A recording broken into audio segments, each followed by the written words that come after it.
হজরত ইউসুফ আদম আলাইহিসসালাম হজরত ইয়াকুব আদম আলাইহিসসালাম প্রিয় সন্তান। ছোটবেলা থেকেই তিনি ছিলেন খুবই সুন্দর, বুদ্ধিমান এবং আল্লাহর প্রতি গভীর বিশ্বাসী। একদিন তিনি একটি আশ্চর্য স্বপ্ন দেখেন, যেখানে 11টি তারা, সূর্য এবং চাঁদ তাকে সিজদা করছে। তিনি এই স্বপ্নটি তার বাবাকে বললে, তার বাবা বুঝতে পারেন যে ভবিষ্যতে ইউসুফ আলাইহিসসালাম অনেক বড় মর্যাদা লাভ করবেন। তাই তিনি তাকে বলেন যেন তিনি এই স্বপ্ন তার ভাইদের না বলেন। কিন্তু তার ভাইরা আগেই তার প্রতি হিংসান্বিত ছিল। তাদের মনে ছিল ঈর্ষা এবং রাগ। একদিন তারা ইউসুফ আলাইহিসসালামকে বাইরে নিয়ে যায় এবং একটি গভীর কুয়োর মধ্যে ফেলে দেয়। এরপর তারা বাড়ি ফিরে মিথ্যা বলে যে একটি নেকড়ে তাকে খেয়ে ফেলেছে। পরে একটি কাফেলা সেই কুয়ো থেকে ইউসুফ আলাইহিসসালামকে উদ্ধার করে এবং তাকে মিশরে নিয়ে যায়, যেখানে তাকে দাস হিসেবে বিক্রি করা হয়।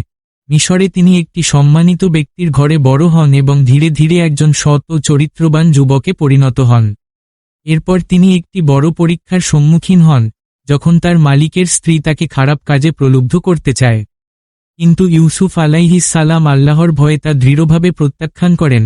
কারাগারেও তিনি ধৈর্য ধরে আল্লাহর ইবাদত করতে থাকেন এবং স্বপ্নের ব্যাখ্যা দেওয়ার ক্ষমতার জন্য পরিচিত হয়ে ওঠেন। একসময় মিশরের রাজা একটি অদ্ভুত স্বপ্ন দেখেন, যার ব্যাখ্যা কেউ দিতে পারে না। তখন ইউসুফ আলাইহিসসালাম সেই স্বপ্নের সঠিক ব্যাখ্যা দেন এবং ভবিষ্যতের দুর্ভিক্ষ সম্পর্কে সতর্ক করেন। পরে তাকে দেশের একটি গুরুত্বপূর্ণ দায়িত্ব দেওয়া হয়।